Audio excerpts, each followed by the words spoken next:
ত্রয়োদশ জাতীয় সংসদ নির্বাচন সামনে রেখে চলছে পুরোদমে প্রস্তুতি। এরই মধ্যে রাজনৈতিক দলগুলোর আয় ব্যয় হিসাব নিচ্ছে নির্বাচন কমিশন।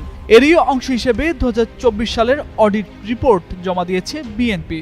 এই এক বছরে বিএনপির আয় বেড়েছে 14,55,14,000 টাকা। রোববার ইসি সচিব আক্তার আহমেদের কাছে এই আয় ব্যয়ের হিসাব জমা দেন বিএনপির জ্যেষ্ঠ যুগ্ম মহাসচিব রুহুল কবির রিজভীর নেতৃত্বে একটি প্রতিনিধি দল।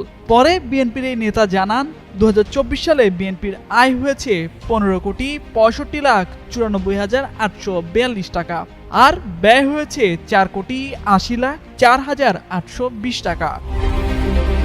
সবশেষ 2023 সালে আয় দেখানো হয়েছিল 1,10,80,151 টাকা, আর তখন ব্যয় হয়েছিল 3,65,23,970 টাকা। ফলে বছরের ব্যবধানে দলটির আয় বেড়েছে 14 কোটি টাকা।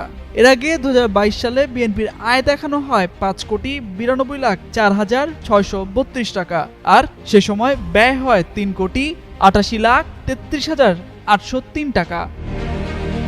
গণপ্রতিনিধিত্ব আদেশে নিবন্ধিত দলগুলোর প্রতিবছর জুলাইয়ের মধ্যে আগের পঞ্জিকা বছরের আর্থিক লেনদেনের প্রতিবেদন দেওয়ার বাধ্যবাধকতা রয়েছে।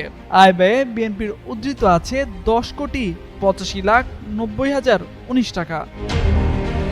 এবার নিবন্ধন স্থগিত হওয়া দল আওয়ামী লীগ ছাড়া 50টি নিবন্ধিত দলকে অডিট রিপোর্ট দিতে বলেছে ইসি।